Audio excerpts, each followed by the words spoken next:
Welcome to the Aerospace Advantage podcast, brought to you by PenFed. I'm your host, Heather Lucky Penney. Here on the Aerospace Advantage, we speak with leaders in the DoD, industry, and other subject matter experts to explore the intersection of strategy, operational concepts, technology, and policy when it comes to air and space power. The nuclear triad forms the bedrock of America's national security. The idea is simple: to hold enemy nations at risk to such a degree that they will never cross certain lines. For this to work, our nuclear enterprise needs to be highly resilient, dependable, and zero fail.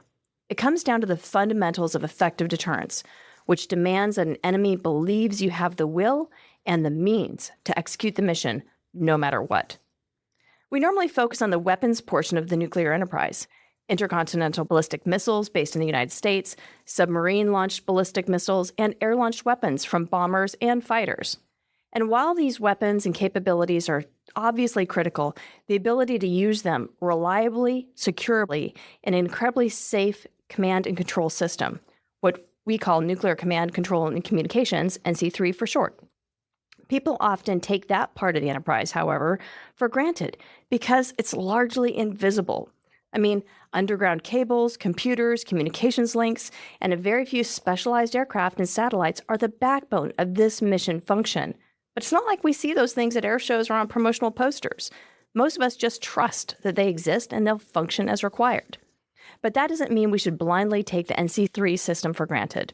Just like any other capability, it's important that we execute modernization efforts to ensure that the technology is up to date and aligned with the evolving threat environment.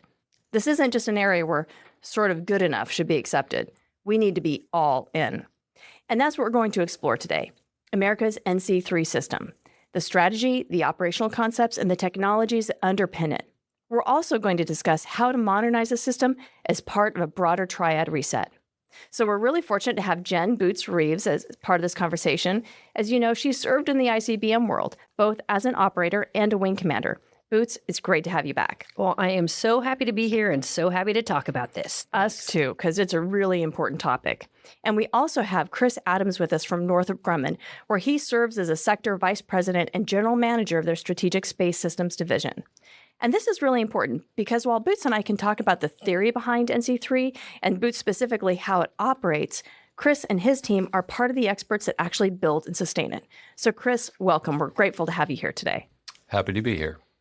Boots, let's start with you. We were talking about this topic a few days ago, and you did an incredible job building out a mental model for me regarding how I should think about the NC3 enterprise at the macro level.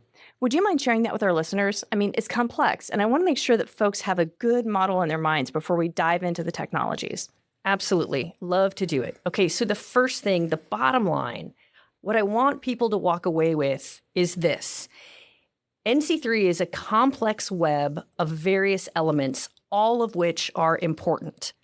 So first, what we start with is warning. Like, we have to know what's going on. What happens next is decisions get made about what do we do about what is happening. And then finally, commands are sent and the action gets taken. Okay, so let's start with warning. Okay. Warning is all about missile warning, right? Pretty typically, what we've seen, the convention in the United States is that even though this is not policy, we're not a first strike nation, right? So we don't believe we're going to launch a nuclear attack unless we get launched against, right? And so we have to know that that's happening and we have to be confident in that. So it starts with missile warning.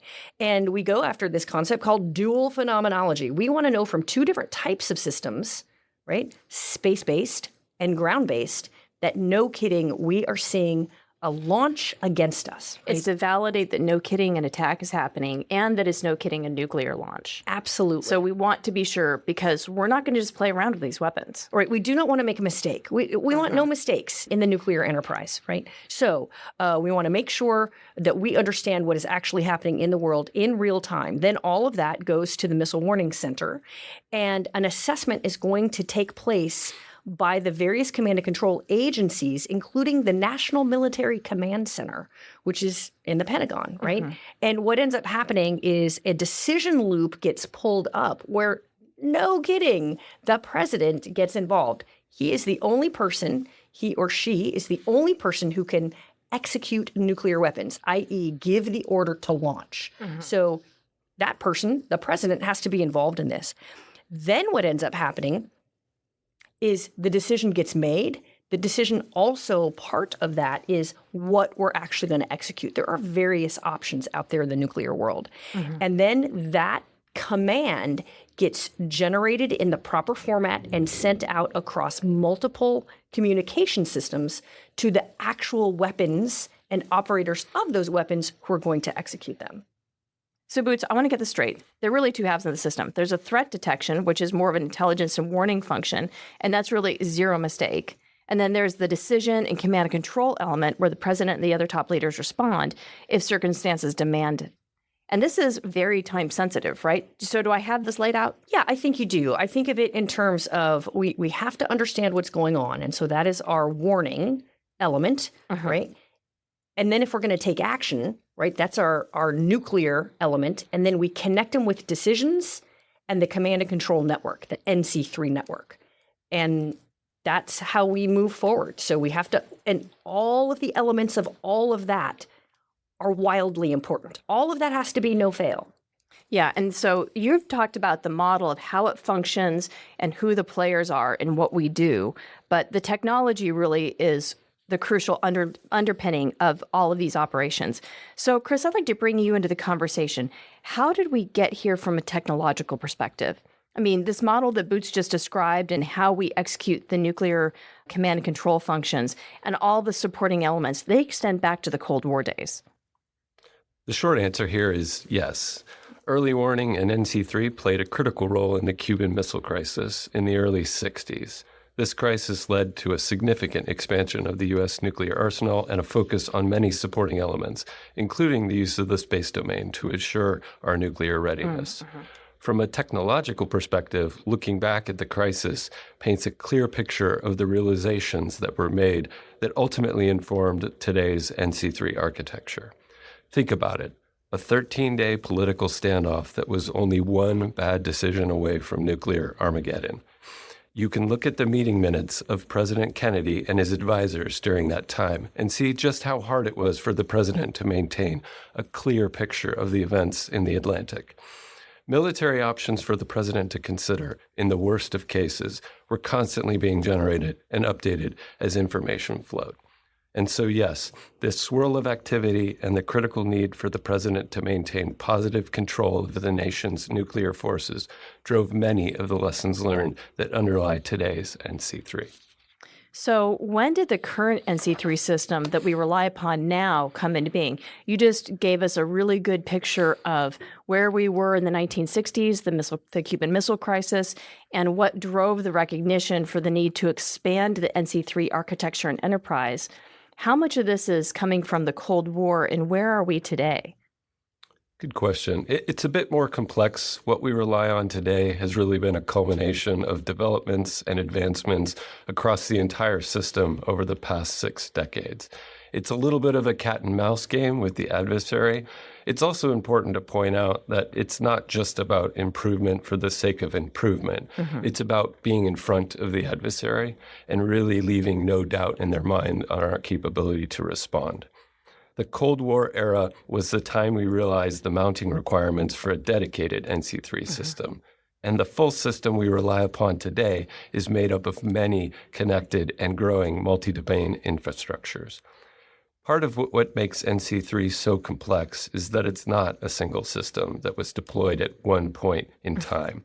It's a system of systems. It really encompasses hundreds of individual systems that are modernized and sustained over a long period of time in response to an ever-changing threat. From a space perspective, you could start by looking at missile warning and defense branch of the systems. Starting with the Defense Support Program, or DSP, which was developed to provide uninterrupted early warning capability against ICBMs. The first DSPs were launched during the Cold War, while the last one was launched as late as 2007. During this time, DSP satellites went through numerous improvements to enhance reliability and capability and were critical components during the Operation Desert Storm from a tactical theater perspective. That was really the first time they were used in war. Shortly after, the DSP replacement system, SBIRS, began its development, with the first satellite launching in 2011. SBIRS, or Space-Based Infrared System, currently makes up the primary constellation for detecting missile launches. But yes, some DSPs are still operational today and provide useful residual capability. Wow. It's the same story for space-based assured communication branch of systems, starting with the MILSTAR program, a top priority during the Reagan administration that wasn't even launched until after the Cold War ended. And while the MILSTAR system is still in operation today, a more advanced system replacement was deployed starting in 2010 to serve as the next generation systems, backward compatible, so it was able to work with MILSTAR. So this is incredible because a lot of what we're living with today, the systems, the architecture, was built in the Cold War before we really had an internet or any of the cyber threats that we have to face today. So not only is the challenge how you integrate and create interoperability across all of these systems, especially when they're in space, and you can't do that kind of on-the-ground depot modernization, that's a really big problem.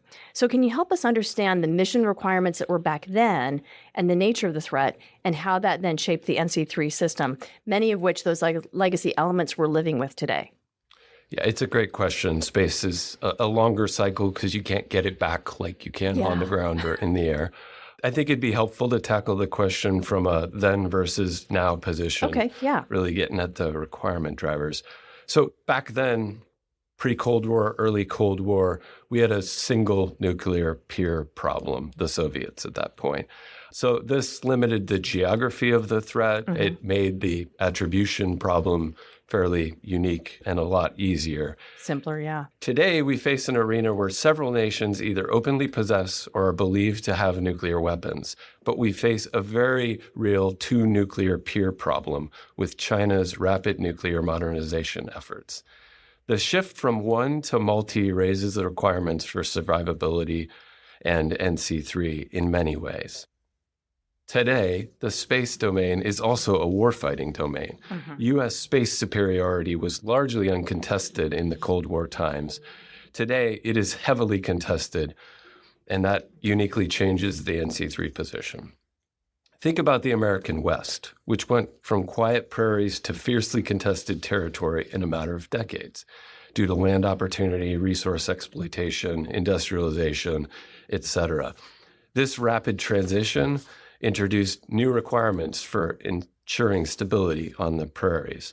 It's a little bit unclear where we are in the space domain on that analogy, but back in the Cold War, there were fewer factors to consider to ensure space superiority. The now congested and contested domain is not only driving new NC3 requirements, but also a mindset shift architecturally. Back then, space was a wholly supporting domain, with space systems that supported military operations in land, sea, and air domains. Today, space systems require their own support as they themselves operate in an increasingly contested domain. This is true for all U.S. space assets, especially the NC3 space-based systems. I could go on and on about what drove NC3 requirements back then versus now, but I'll give a few examples.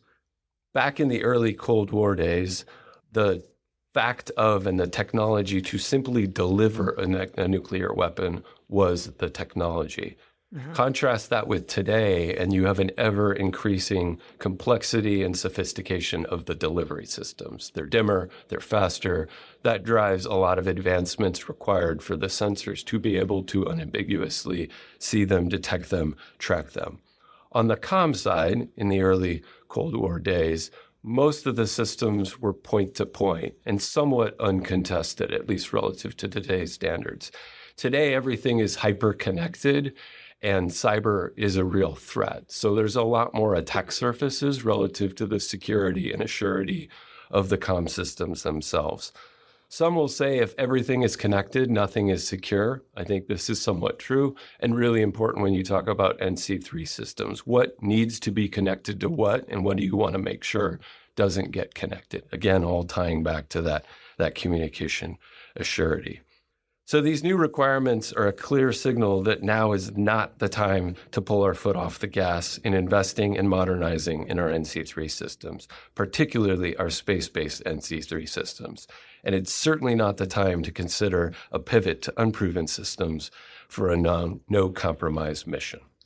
Chris, thank you for that summary. I mean, what I'm taking away from this is that no longer are we in a dual world where it's just the Soviet Union versus the United States. We have a very complex nuclear environment, from smaller states that may not necessarily acknowledge that they have nuclear weapons to clearly China's breakout and Russia's threat as well. Then you talk about space. Space is now a contested domain. It is a warfighting domain, which puts our systems, those that are detect and provide that kind of missile warning, that's clearly a threat as well. And then you look at the whole comm infrastructure. So this is a really complex problem. Thank you for that summary.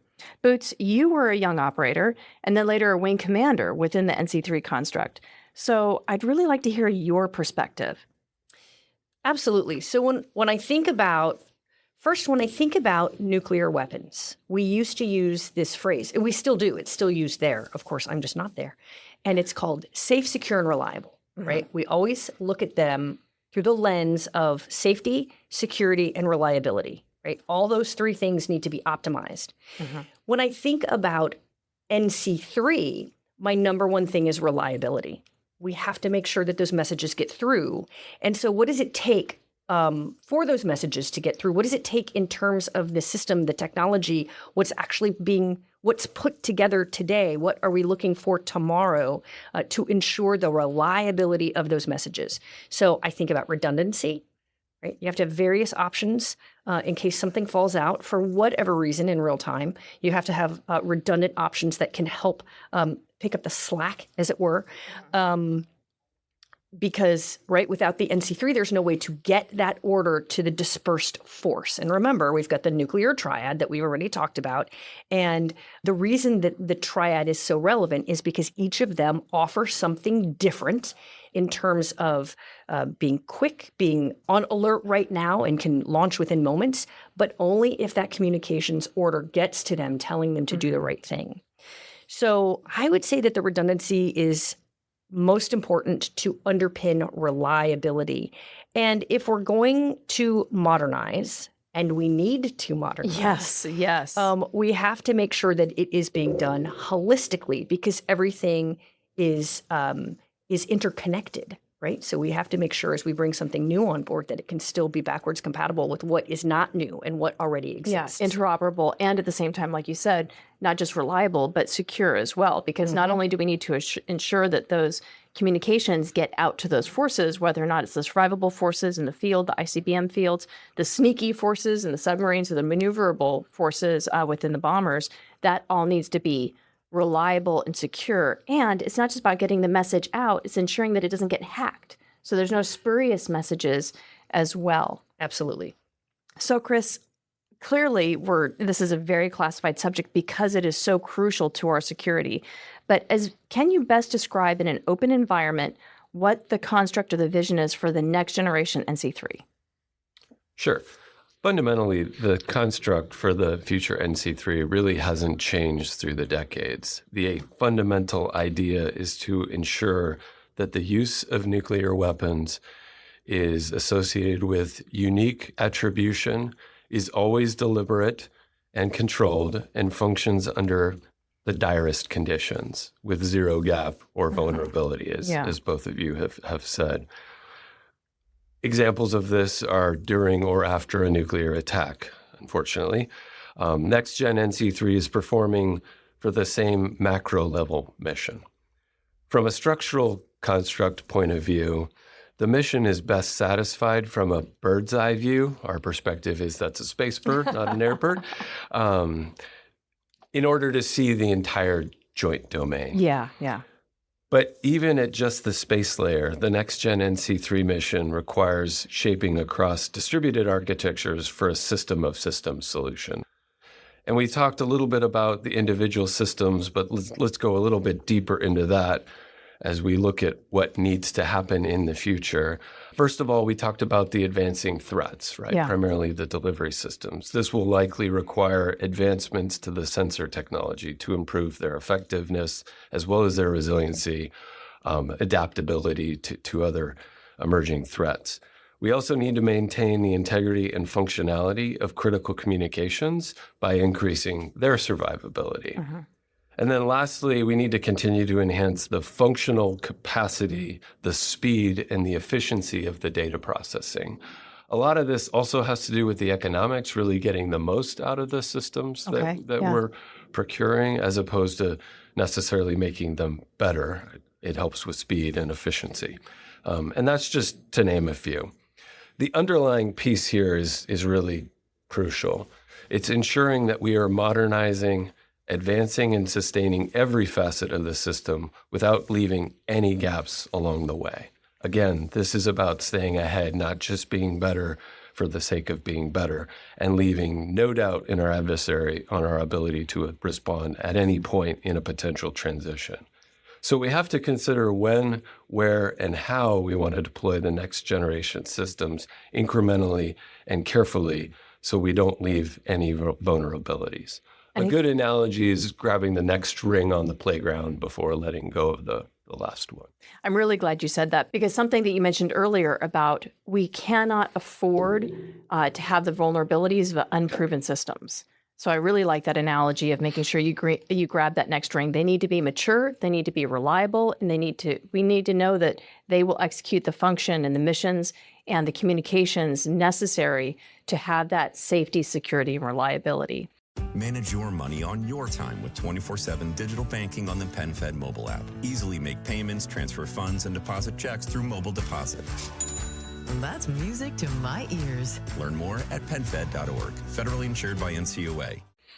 So what does it mean to develop this technology in the modern era? You know, everything's hyper-connected. We've just alluded to that before. And there's some interesting opportunities that this affords, but given the need to have absolute mission assurance and security, I'm thinking this approach to modern NC3 is different than what we might see on the conventional side of the equation. It's a great question, Heather. And like other topics, there's a lot of complexities to that particular answer. Mm-hmm. If we step back and look at, as you asked, that conventional military system problem or the tactical theater level problem tied to missile warning and command and control, we have a collection of next-gen assets and capability in development today. And as you said, in this hyper-connected modern era in space, you're right, there are some very interesting and promising opportunities that are being pursued, including bolstering our conventional missile warning and tracking systems, a critical warfighter capability that we're all in on. One example is through the Space Development Agency's proliferated LEO tracking layer, where a large constellation of missile tracking satellites are being deployed in LEO, putting more sensors closer to those targets for uninterrupted tracking to ensure successful interception. This is an economical approach relative to the mission value, and it's actually quite resilient against a subset of the threats. These new approaches hold a great deal of potential for the future, and it's encouraging to see the industry, including us, embracing experimentation in these areas for conventional military systems. But experimentation is a key word here, and it's important to remember that in the grand scheme of things, it's very, very new. So it's vital that we do not confuse what is good enough for conventional military systems with what is required to ensure the U.S. nuclear deterrence mission, which cannot afford failure at any point in time. Potential future benefits of this modern era and these opportunities and architectures does not alleviate the risks we face today, which is why we must carefully consider all ongoing modernization of the nation's NC3 architecture. How do we modernize this system without compromising its integrity in operation with the proven systems we have? And that's crucial. It's not just zero fail. The mission is zero mistake as well. And so I want to pull on this thread some more, because people often talk about how much the triad reset costs, but it's also really important to highlight that this is something we can't afford to not do. The stakes don't get any higher than nuclear weapons and nuclear warfare. And so if we think that doing it right costs a lot, we ought to think about what the costs and risk associated with what a plan B might be. And I think that perspective puts everything within context. Absolutely, it does. I would argue the world is not a safer place today relative to the Cold War time. I think we would agree with you. Yeah. And just to be clear, nuclear deterrence is the plan A. It underpins national security of the United States and will continue to do so for the foreseeable future. And that means investments and focus on both the triad and NC3. Why? Because there's no room for error when the commander-in-chief, as Jen said earlier, is making decisions, and in some cases, potentially the ultimate decision that would alter the course of civilization.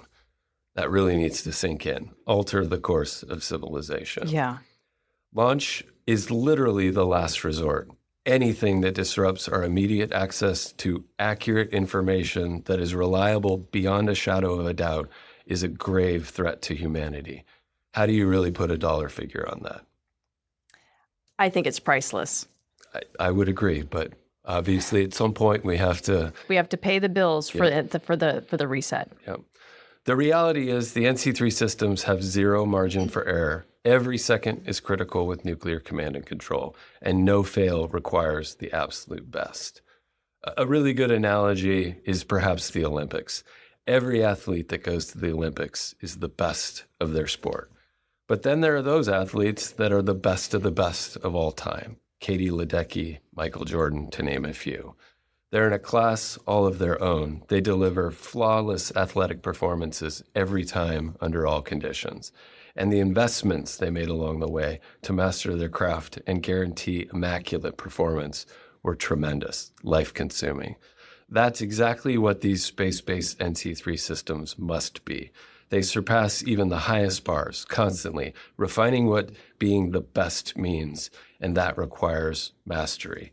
And again, it's really about being ahead of the next athlete, in this case, that being our adversaries. And I think I'd like to really just emphasize something you had mentioned earlier, is that nuclear deterrence underpins our conventional capabilities. The only reason why we're able to wage conventional conflict is because we have nuclear deterrence. If we didn't have the assurance of that capability to deter potential adversaries, we could be deterred from executing conventional military operations, which is necessary to be able to protect our interests and our security alliances across the globe. That's absolutely right.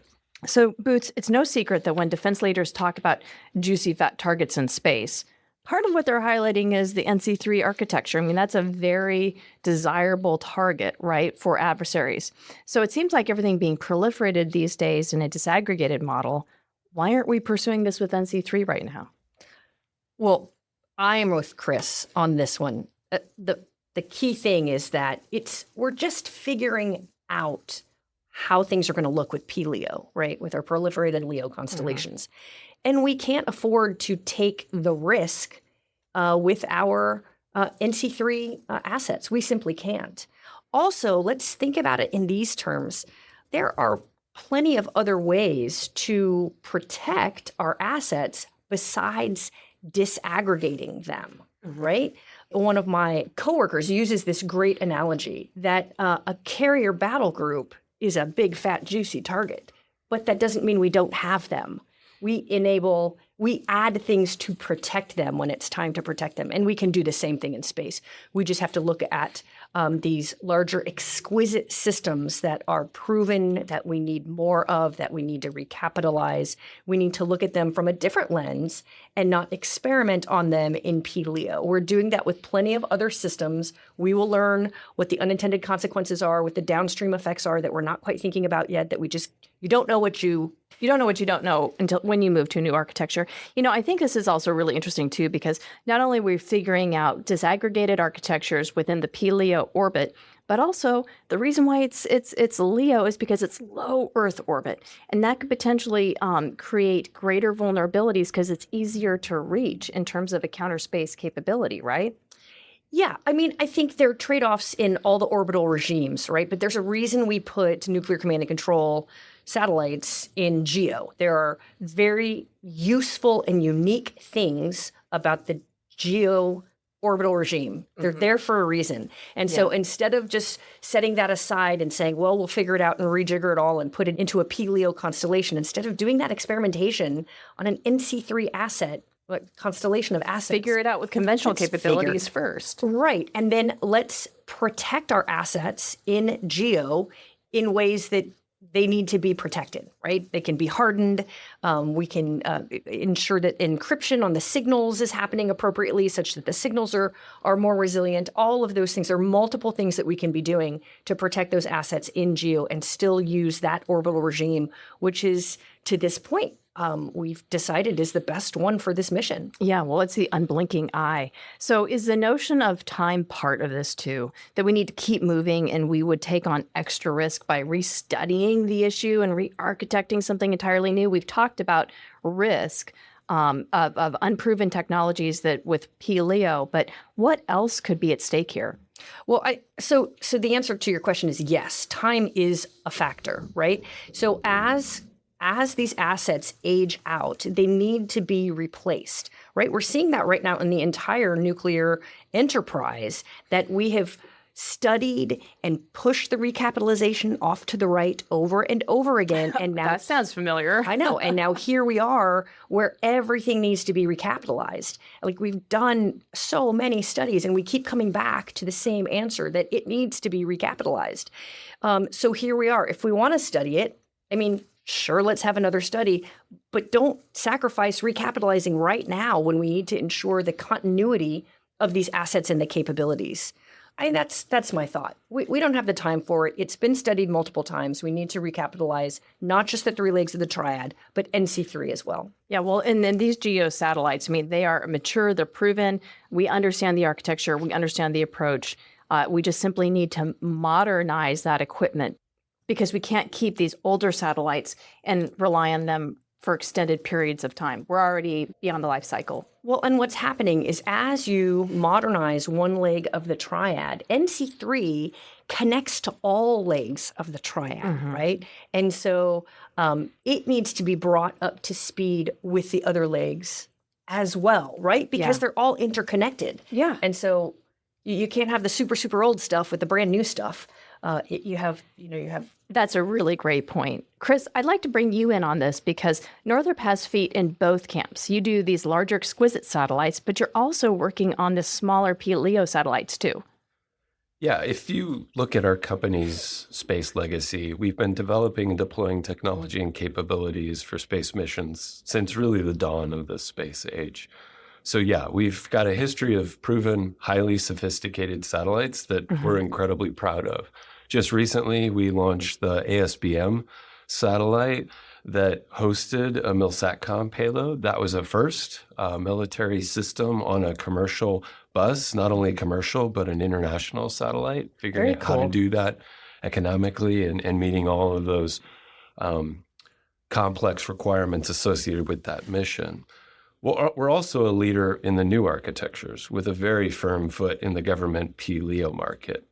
We actually have over 100 systems, 100 vehicles on contract for the Space Development Agency alone, which is a combination of comms data transport satellites and missile warning, missile tracking satellites. Simply put, we believe we should be using any and all tools to solve critical national security and defense challenges, inclusive of PLEO systems and sophisticated high-altitude systems. Also commercial integration and cross-domain connectivity, just to name a few. With an ultimate goal of an assured national security space architecture, one that is balanced in resiliency, mission, and economics. It needs to be connected across all domains. And as we've talked about, it needs to be increasingly supported and protected. I too love the battle carrier group analogy. That's one of my favorites as we have this debate around PLEO versus HVA. And our firm position is the balanced approach is the right approach. There's all kinds of arguments that diversity is the most economic and resilient solution. 100%. The national space architecture can and should be transitioned to a resilient posture in a balanced, low-risk, and transformative way. There are many threats, but also many proven and emerging approaches to negate all of the threats. The diverse threats that we're facing today require, as I said, a balanced approach to resiliency that is multi-layer and blends national security space architectures across all the orbits. So, Boots, we've talked about a balanced and reliable approach across the satellite constellations. And I think this is a reason why we need to get real about space offense and defensive capabilities. I mean, we need to have the ability to deter attacks against our key satellites and respond if necessary. Well, Chris said it. Space has been declared by the United States a warfighting domain, right? We've got a brand new geographic combatant command that has stood up. We have a new military service because of this. And it's very interesting because aggressors in space, like the layperson who's not all involved in this, you don't know that it's actually happening, right? We do have systems, hopefully, that are redundant enough that you still get your effects from space, your GPS still works, et cetera. But it's happening up there. And we, the United States and the United States Space Force, Space Command, has been given a new license to be bolder up in space, and certainly in defense, right? I don't think anyone's having questions about defense, right? It starts to get a little edgy about what people want to do and what, from a policy perspective, we're going to do in terms of offense. But I imagine as the aggressors out there get more bold in their actions, we will have to respond in kind. Otherwise, the utility of the space domain will be taken from us, and we simply can't live without space anymore. That's not how modern life actually goes.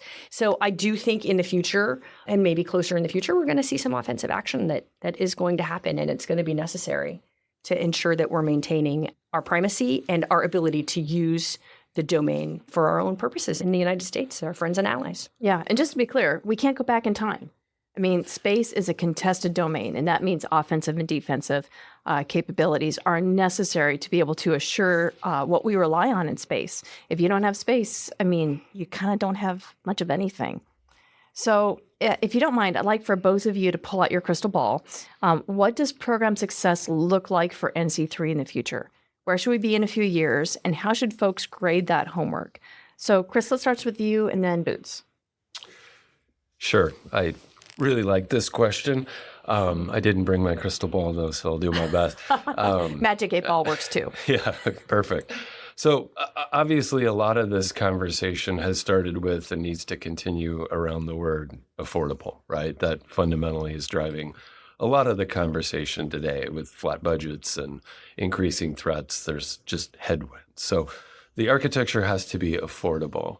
Jen also added a really important word, right? I think in addition to affordable architecture, we have to have a policy that aligns to that particular architecture. How do we respond? How will we respond to certain actions and things like that? So once you've established an affordable architecture and a balanced policy, then you got to absolutely grade yourself against unambiguously continuing through a potential transition our ability to, as we've said, uniquely and unambiguously observe and respond under any and all conditions, right? And I changed my words a little bit saying any condition because there's a lot of other actions and a lot of other threats out there other than the classic kind of dire NC3 situation. So affordable architecture and policy that unambiguously continues through transition our ability to observe and respond under any condition. I think, and it sounds like Jen agrees, the right economic mission resiliency balance will have LEO for a lot of capability through certain phases of the conflict, backstopped with no-fail, protected, high-altitude systems. Yeah, and that's interesting. I had not thought about the policy of, normally when we think about NC3 and nuclear assurance and deterrence, we normally just think about a missile going from point A to point B, but attacking the architecture itself could also be a real problem set. Boots, what's your crystal ball say? So my crystal ball says reliability, right? Reliability is the measure by which we are successful. And how do we get to reliability? Well, it's with recapitalization. And I remember being a captain sitting in the command center, right, in my little LCC there at F.E. Warren Air Force Base, and we would get exercise messages coming to us across the NC3 network, right? As a colonel working in the National Military Command Center, in the basement of the Pentagon. I would be there when those messages, those exercise messages got sent out. And that happens multiple times every day to test that system to make sure it's working. And it needs to continue working like that seamlessly for the operators who are actually doing the job, for the decision makers who are actually making the decisions, for those warning folks who are actually getting the warning to the decision makers. All of that needs to be seamless with high reliability. And how do we get there? We got to recapitalize. That's the bumper sticker. I love that, reliability, because if we have something that's reliable, that's balanced, that's resilient, that's secure, that's modernized, then that provides us the opportunity to withstand attack, not just the nuclear attack, but any attacks on the NC3 infrastructure. And that, to me, is going to be what provides us that kind of assurance and deterrence across the entire spectrum. So I'd like to thank both of you so much for being here today. What an interesting conversation, and really important conversation, too. Thank you, Chris, for joining us. Thank you for having me. And Boots, as always, fabulous to have you here. So much fun. Thanks. With that, I'd like to extend a big thank you to our guests for joining in today's discussion. I'd also like to extend a big thank you to you, our listeners, for your continued support and for tuning into today's show. If you like what you heard today, don't forget to hit that like button and follow or subscribe to the Aerospace Advantage. You can also leave a comment to let us know what you think about our show or areas you would like us to explore further. As always, you can join in on the conversation by following the Mitchell Institute on Twitter, Instagram, Facebook, or LinkedIn, and you can always find us at mitchellaerospacepower.org. Thanks again for joining us, and have a great aerospace power kind of day. See you next time.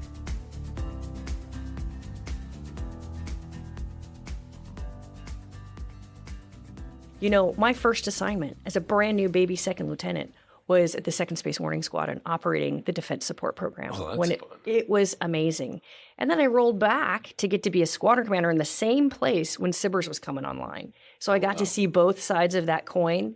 I got to do some nukes in there, right, with ICBMs. So I feel like I got both sides of this coin. And then throw in some National Military Command Center. My goodness. Okay, so talking about this for days. You got to give me a little bit of there I was, right? There I was. Start shooting your watch. Oh, I know. I know. How do you do that with a satellite? I don't know.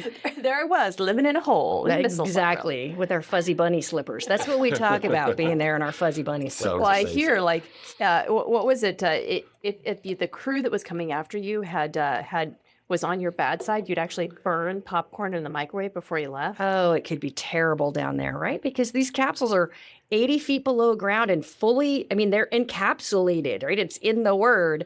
And so, yeah, it could be bad. It's a fun time. Sounds like It was fun times. It was a cool mission, though. It still is. Yes, a cool mission and a crucial mission. Absolutely.